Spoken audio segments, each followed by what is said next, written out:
Bismillahirrahmanirrahim. In this video, I will discuss that how we can download the contour plots from the Origin Pro software. So first of all, click on File on the top left corner, then Export Graphs. In the Export Graph, click on Open Dialog.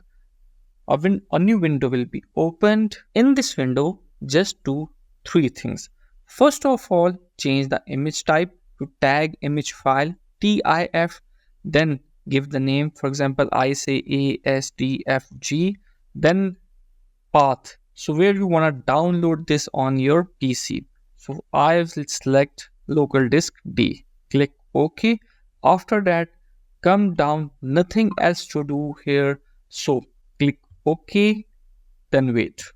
A new window will be prompted that Graph 3 is exported to your PC. And here you can see the image has been downloaded in a very good image quality. Thanks a lot for watching the video. If you have any question, please contact me on my WhatsApp or email or LinkedIn. I will try to respond you as soon as possible. Have a good day.